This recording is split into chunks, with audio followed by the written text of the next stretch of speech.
Here's some of the fence I had to repair to put cross beams in it.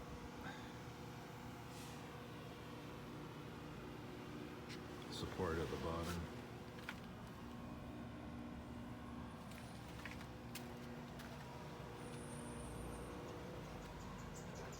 Got further on back to do yet, so.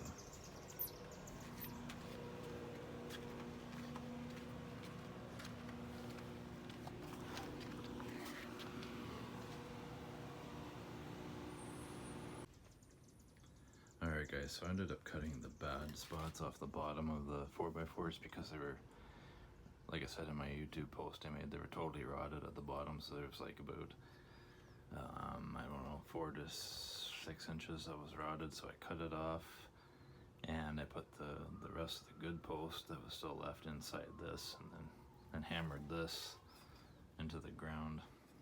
So, which, you know, it didn't really make a whole lot of difference in the height of the 4x4 because, you know, you can hammer this all the way in and you'll still have your regular height that the fence was, so it didn't work out to be too bad anyways. Tried to use some of the old, tried to use what I could anyways, so all those 2x4s you saw that were brand new, I had to replace those because all the other ones were completely rotted. They were like 30 plus years old, so there was like no strength in the fence before, so now it's bolstered up a little bit better, but I gotta go further down, so I've been working at that for the past month now outside, so that was the reason for the lack of a lot of the automotive videos.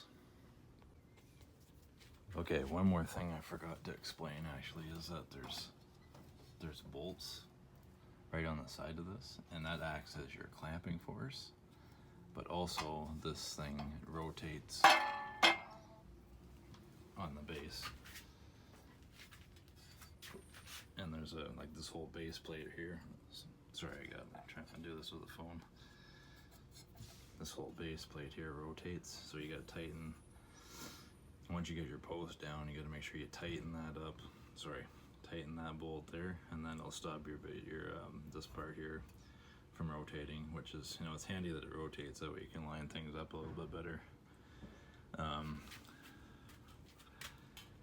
Yeah, like we had a bunch of these, like 6 of them left over from a job, so luckily we had them from like I don't know, probably 5, 6, 7 years ago, and we're able to use those to fix the majority of the fence without digging holes or pouring concrete, which is probably the right way to do it, but you know what, this is just made it a little bit easier for now. So yeah, we didn't, I mean, like, it was like so hot most of the summer so far, so I didn't really feel like digging holes, but you know, this will work. It was a lot stronger than it was before, obviously, because the whole fence was like blowing down, so yeah.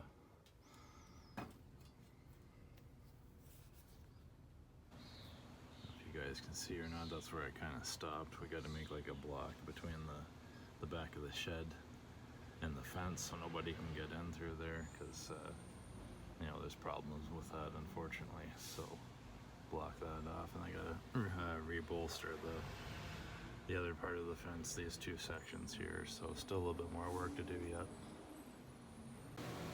Apologize about the noise, but the other thing I'm doing is going across here with 1x6s just to make sure there's privacy there, so that just, yeah, for that too. So